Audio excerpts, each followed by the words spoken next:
السلام علیکم ورحمۃ اللہ وبرکاتہ۔ ڈیئر اسٹوڈینٹس، کیسے ہیں آپ سب لوگ؟ امید ہے کہ آپ سب خیریت سے ہوں گے۔ اللہ تعالیٰ آپ کو صحت اور ایمان کی سلامتی کے ساتھ رکھے۔ ہمارا آج کا لیکچر حدیث نمبر 17 پر مشتمل ہے۔ حدیث کے اندر دعا کی حقیقت کو بڑی خوبصورت انداز میں اللہ کے نبی صلی اللہ علیہ وآلہ وسلم بیان فرما رہے ہیں۔ اعوذ باللہ من الشیطان الرجیم، بسم اللہ الرحمن الرحیم۔ ان سلمان رضی اللہ تعالی عنہ، حضرت سلمان رضی اللہ تعالی عنہ سے روایت ہے، قال رسول اللہ صلی اللہ علیہ وسلم، رسول اللہ صلی اللہ علیہ وآلہ وسلم نے فرمایا، ان بے شک ربکم تمہارا رب حی زندہ ہے، کریم کرم کرنے والا ہے، یستحیی وہ شرم محسوس کرتا ہے، اسے شرم آتی ہے، من عبدہ اپنے بندے سے، اذا جب رفع بلند کیا، یدیہ اس نے اپنے دونوں ہاتھوں کو، ان یردہما کہ وہ ان دونوں کو لٹا دے صفرا خالی۔ رواہ ترمذی و ابو داؤد، امام ترمذی اور امام ابو داؤد نے اس حدیث کو اپنی اپنی کتابوں میں درج کیا ہے۔ حضرت سلمان رضی اللہ تعالیٰ عنہ سے روایت ہے کہ نبی علیہ الصلاۃ والسلام نے فرمایا، بے شک تمہارا رب زندہ اور کرم کرنے والا ہے، اسے اس بات سے شرم آتی ہے کہ جب اس کا بندہ اس کے سامنے اپنے ہاتھوں کو پھیلائے تو وہ اس کو خالی لٹا دے۔ ڈیئر اسٹوڈینٹس، انسان تخلیقی اعتبار سے کمزور اور بے بس ہے، جیسا کہ فرمایا، ان الانسان خلق ضعیفا، مجبور محض ہونے کی بنا پر وہ ہر لمحہ کسی پاورفل ہستی کا محتاج ہے۔ انسانوں کا وہ گروہ جو اپنے خالق و مالک کی پہچان نہیں رکھتا، اپنی حاجات کے حصول، مصائب اور مشکلات سے نجات کے لیے اللہ احکم الحاکمین کو چھوڑ کر کبھی کسی بت کے سامنے ہاتھ جوڑتا نظر آتا ہے، تو کبھی آگ اور پانی کی پوجا کر کے دنیا میں اپنے مقاصد کے حصول کی التجائیں کرتا نظر آتا ہے۔ گویا ہر وہ چیز جو اس کو اپنے مقابلہ میں بڑی اور طاقتور لگتی ہے، اس کے سامنے گھٹنے ٹیک دیتا ہے۔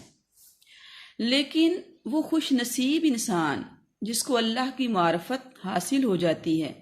جو اپنے خالق و مالک کو پہچان لیتا ہے، ابدیت کے مقام کو جان لیتا ہے، تو وہ دنیا کے اندر ہر طرح کے حالات میں اللہ کے ساتھ دعا کا تعلق قائم کر کے اپنی عاجزی و انکساری کا اظہار کرتا ہے۔ دعا اللہ اور بندے کے درمیان ایک خوبصورت تعلق ہے۔ سورہ بقرہ آیت نمبر 186 میں اللہ رب العالمین فرماتے ہیں، وَإِذَا سَأَلَكَ عِبَادِي أَنِّي فَإِنِّي قَرِيبٌ أُجِيبُ دَعْوَةَ الدَّاعِ إِذَا دَعَانِ۔ اے میرے محبوب، جب میرے بندے آپ سے میرے بارے میں سوال کریں، میرے بارے میں پوچھیں، تو آپ ان کو بتا دیں میں ان کے بہت قریب ہوں۔ فَإِنِّي قریب، میں بہت قریب ہوں۔ جب بھی کوئی پکارنے والا مجھے پکارتا ہے تو میں اس کی پکار کا جواب دیتا ہوں، بس چاہیے کہ بندوں کو وہ مجھے ہی پکاریں۔ ایسی سورہ نمل آیت نمبر 162 میں اللہ فرماتے ہیں، امن یجیب المضطر اذا دعاہ ویکشف السوء، کون ہے جو بے قرار کی پکار کو سنے اور اس کی تکلیف اور پریشانی کو دور کر دے۔ تو ڈیئر اسٹوڈینٹس،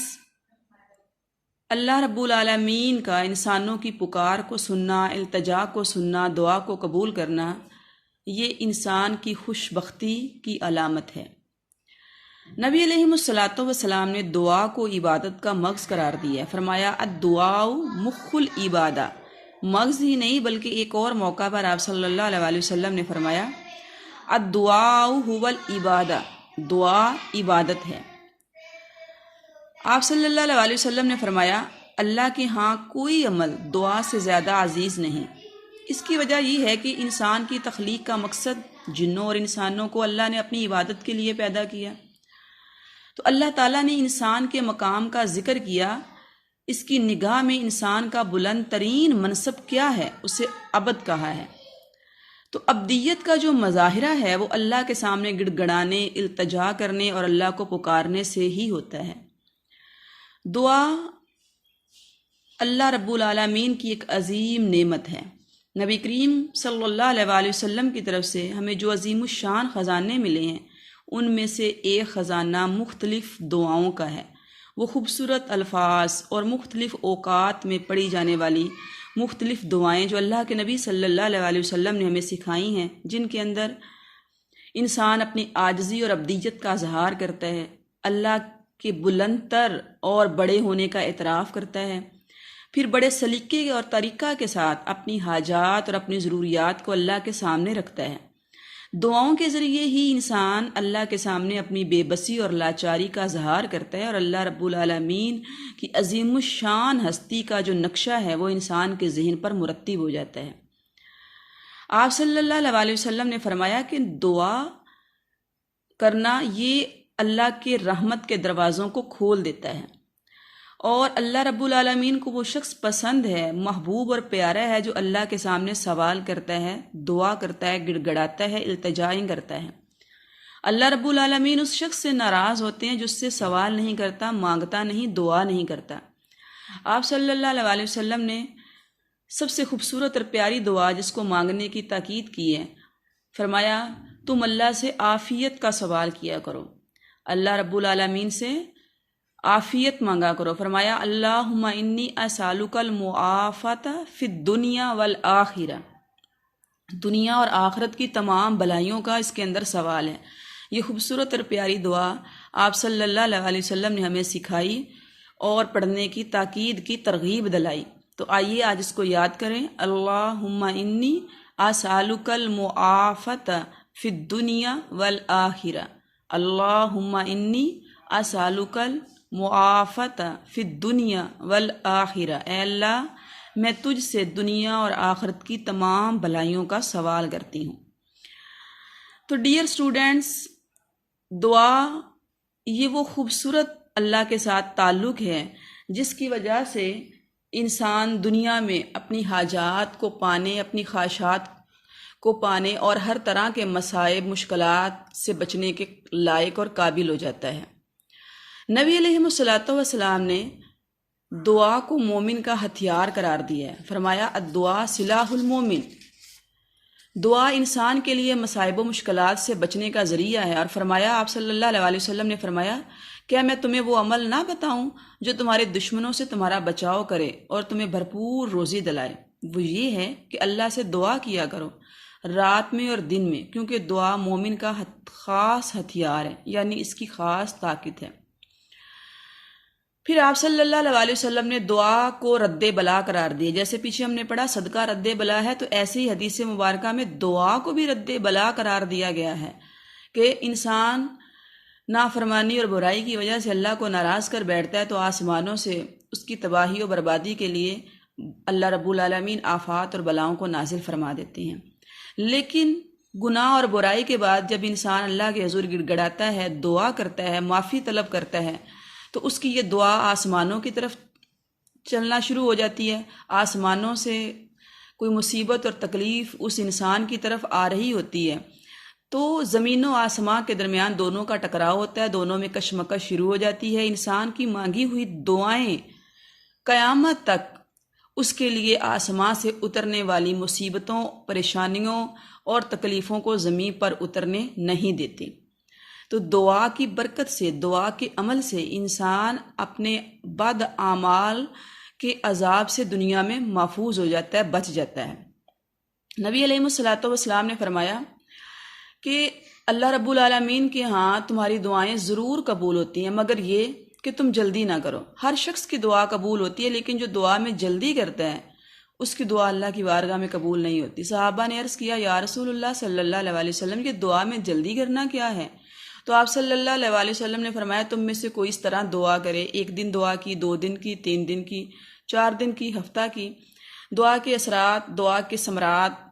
اور دعا کی قبولیت اس کو نظر نہیں آ رہی تو وہ دعا کرنا چھوڑ دے۔ چند دن اللہ سے دعا کرنے کے بعد وہ دعا کرنا چھوڑ دیں، تو یہ جلدی کرنا ہے۔ انسان کا یہ عمل اس کو دعا کی قبولیت سے محروم کر دیتا ہے۔ لہٰذا جب تک انسان اپنے مقصد کو حاصل نہ کر لے، اس کو مصیبت تکلیف سے چھٹکارا نہ مل جائے، اس وقت تک اس کو دعا سے کنارہ کشی اختیار نہیں کرنی، دعا سے دور نہیں رہنا۔ ایک اور جگہ پر آپ صلی اللہ علیہ وسلم نے فرمایا، مصیبت تکلیف اور پریشانی میں ان لوگوں کی دعائیں قبول ہوتی ہیں جو آسانی اور خوشحالی میں اللہ سے دعائیں کرتے ہیں، کیونکہ انسان بڑا ہی احسان فراموش ہے،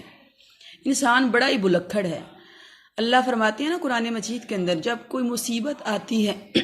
کوئی تکلیف اور پریشانی آتی ہے تو پھر اٹھتے بیٹھتے لیٹے ہر حال میں وہ اللہ کو پکارتا چلا جاتا ہے، التجائیں کرتا چلا جاتا ہے۔ لیکن جو ہی دنیا کے اندر اسے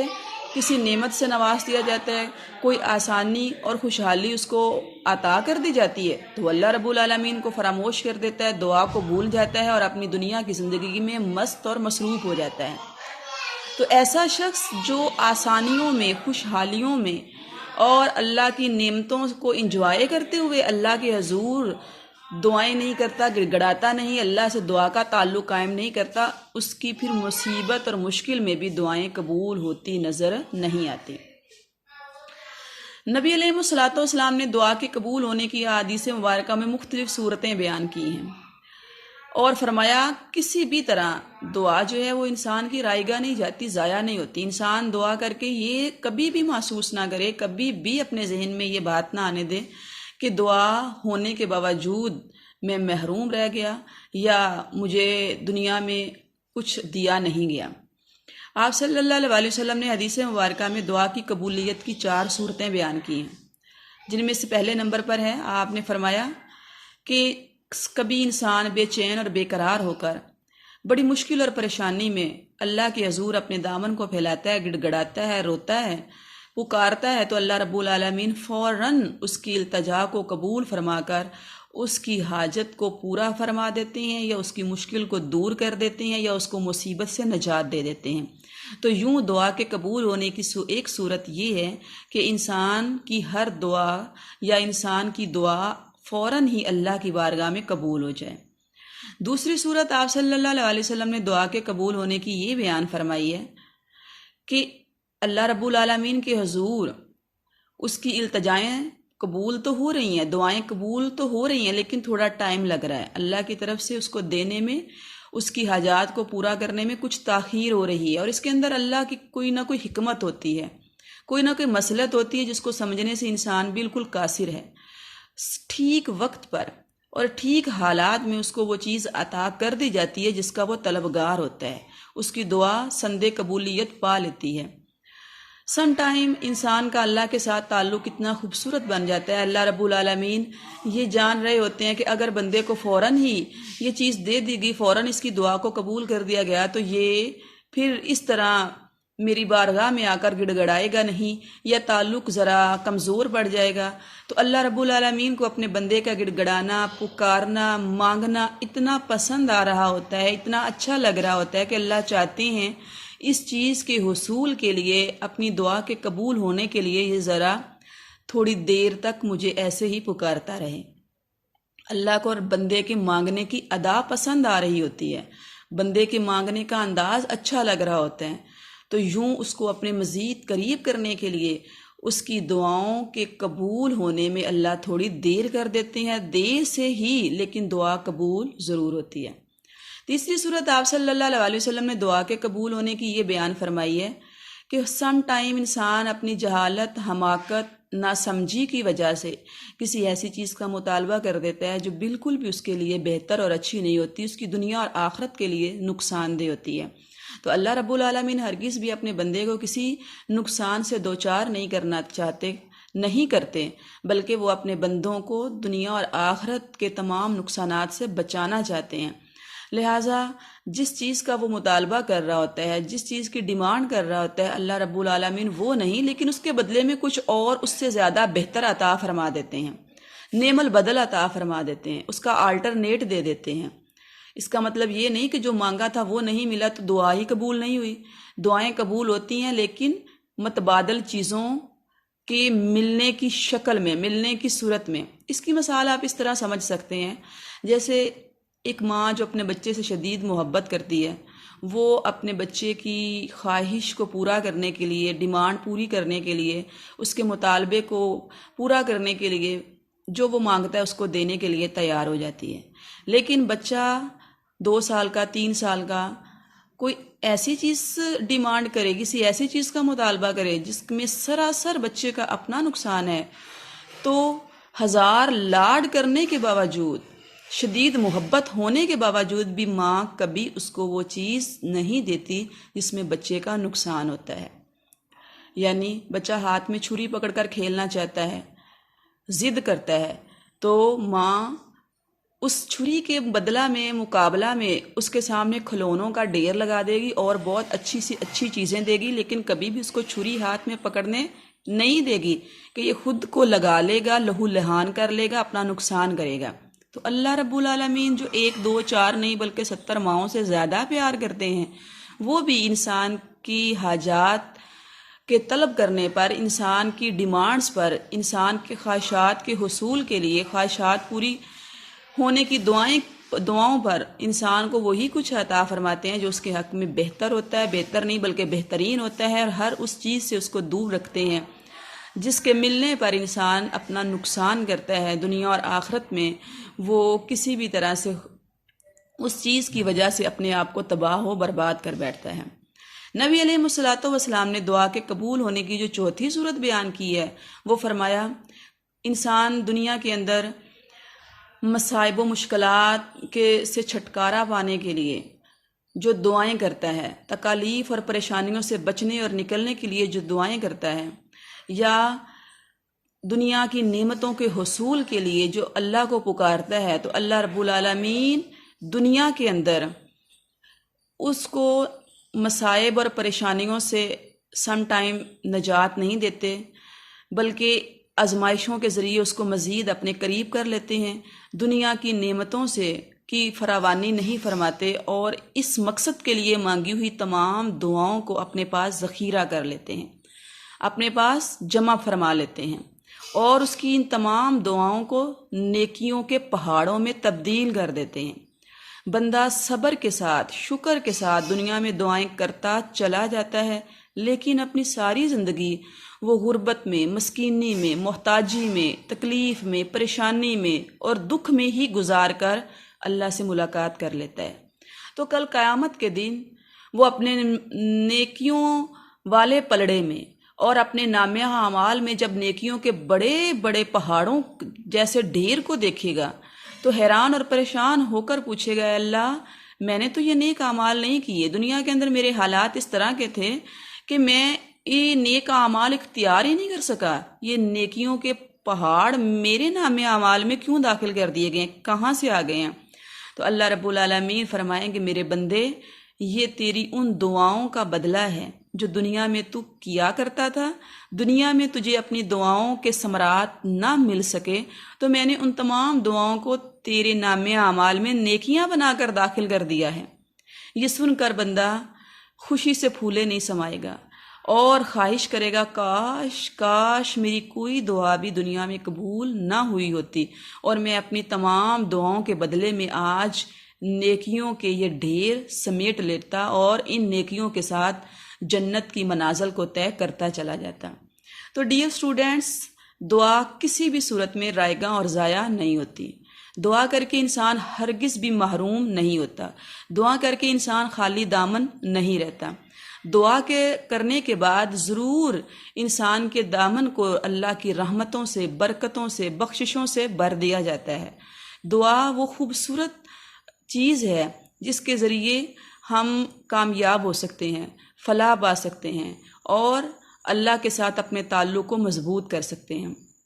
یوں تو اللہ رب العالمین ہر وقت، ہر لمحہ اور ہر حال میں انسان کی تمام دعاؤں کو اپنی بارگاہ میں قبول فرماتے ہیں، سنتے ہیں، جواب دیتے ہیں. لیکن حدیث مبارکہ میں، شریعت مطہرہ میں کچھ اوقات ایسے بیان کیے گئے ہیں جن میں اللہ رب العالمین باقی اوقات کے مقابلہ میں زیادہ تیزی کے ساتھ اپنے بندوں کی دعاؤں کو اپنی بارگاہ میں قبول فرماتے ہیں. ان میں ہر رات کے بارے میں آپ کو جیسا کہ معلوم ہے، ہر رات کے پچھلے حصے میں اللہ رب العالمین آسمان دنیا پر تشریف لے آتے ہیں،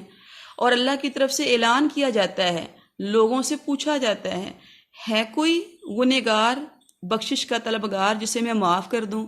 ہے کوئی بیمار شفا حاصل کرنے والا جسے میں شفائیں دوں؟ ہے کوئی مصیبتوں میں پھنسا ہوا نجات چاہتا ہے اور اسے میں مصائب اور مشکلات سے چھٹکارا دوں؟ ہے کوئی محتاج غریب اور مسکین جس سے میں مالدار کر دوں؟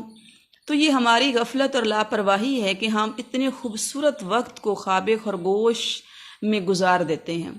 نیند کے مزے لے رہے ہوتے ہیں، اور ہمارا رب آسمان دنیا پر آ کر ہمیں بلا رہا ہوتا ہے، ہمارے سامنے سوال رکھ رہا ہوتا ہے۔ تو پچھلی رات کا وقت وہ خوبصورت ٹائم ہے، سحری کا ٹائم وہ خوبصورت ٹائم ہے جب آپ کی دعا ڈائریکٹ آسماں پر جاتے ہوئے اللہ کی بارگاہ میں قبول ہو جاتی ہے۔ ایسے ہی آپ صلی اللہ علیہ وسلم نے فرمایا، جمعہ کے دن ایک ایسی گھڑی ہے جس کے اندر اللہ رب العالمین مسلمان اور مومن کی، اپنے بندوں کی ہر دعا کو اپنی بارگاہ میں قبول فرماتے ہیں۔ اور فرمایا وہ جو گھڑی ہے وہ بعض علماء اکرام اور مفسرین کے نزدیک وہ گھڑی نماز عصر سے نماز مغرب سے پہلے تک، یعنی نماز عصر کے بعد سے لے کر نماز مغرب ہونے تک اس دوران کے پائی جاتی ہے۔ لہٰذا جمعہ کے دن نماز عصر کے بعد دعاؤں میں مصروف اور مشغول رہنے اور عبادت میں صرف کرنے کی تاکید کی گئی ہے۔ ایسے ہی آپ صلی اللہ علیہ وسلم نے فرمایا، آذان اور اقامت کے درمیانی وقفے میں دعا اللہ کی بارگاہ میں قبول ہوتی ہے۔ نزول بارش کے وقت، جب بارش ہو رہی ہوتی ہے تو یہ وقت بھی دعاؤں کی قبولیت کا وقت ہے۔ ایسے ہی یہ ہمارے پاس جو ذی الحج کا عشرہ سٹارٹ ہونے جا رہا ہے، ذی الحج کا مہینہ شروع ہونے جا رہا ہے، اس کا پہلا عشرہ بھی دعاؤں کی قبولیت کا عشرہ ہے۔ پورے 10 دن، یکم ذی الحج سے لے کر 10 ذی الحج تک دعاؤں کی قبولیت کے دن ہیں۔ یوم عرفہ 9 ذی الحج کو تو اللہ کے نبی صلی اللہ علیہ وسلم نے خاص تاکید کی ہے زیادہ سے زیادہ دعائیں کرنے کی۔ حج کا یہ جو دن ہے، جس دن حج ادا ہوتا ہے، وقوف عرفات ہوتا ہے، یہ دعاؤں کی قبولیت کا خاص دن ہے۔ آپ صلی اللہ علیہ وسلم نے ان 10 دنوں کی ہر رات کو لیلۃ القدر، شب قدر کے برابر قرار دیا ہے۔ رمضان المبارک کا پورا مہینہ ہی دعاؤں کی قبولیت کا مہینہ ہے، لیکن رمضان کے آخری عشرے میں جو طاق راتیں ہیں، جو لیلۃ القدر ہیں، وہ دعاؤں کی قبولیت کے حوالہ سے خاص ہیں۔ تو اسی طرح یہ ذی الحج کے مہینے کی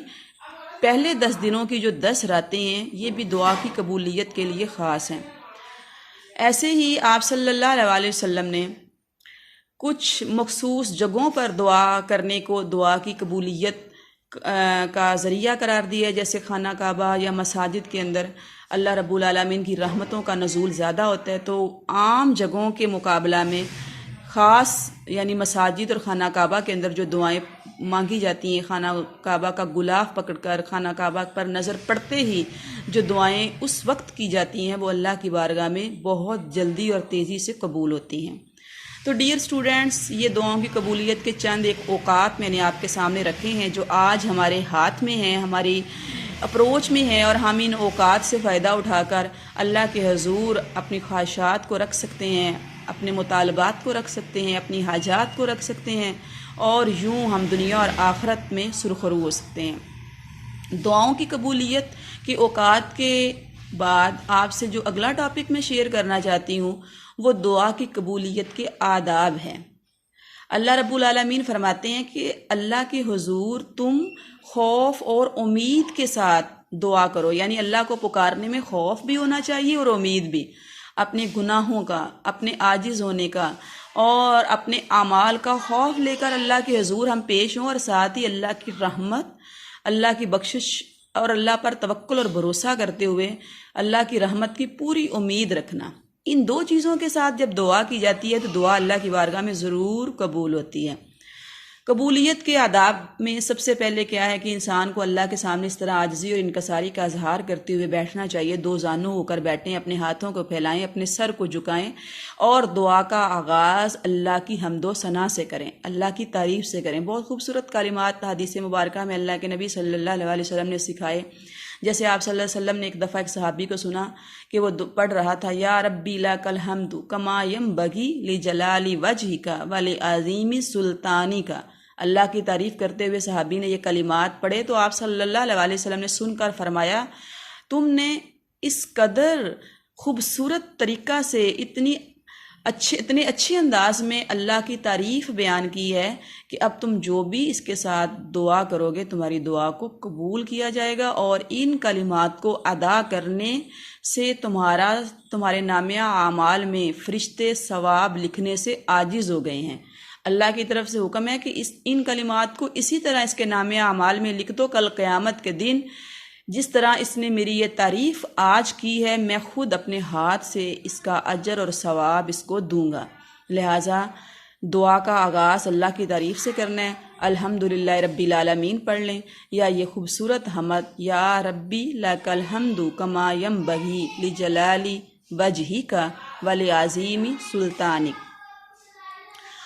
اس کے بعد اللہ رب العالمین کو اس کے اسم اعظم کے ساتھ پکارے۔ اسم اعظم اللہ کے وہ بڑے بڑے نام ہیں جو قرآن مجید اور حدیث مبارکہ میں آئے ہیں۔ اللہ کے نبی صلی اللہ علیہ وسلم کا فرمان ہے جو دعا اسم اعظم کے ساتھ کی جاتی ہے وہ ضرور اللہ کی بارگاہ میں قبول ہوتی ہے۔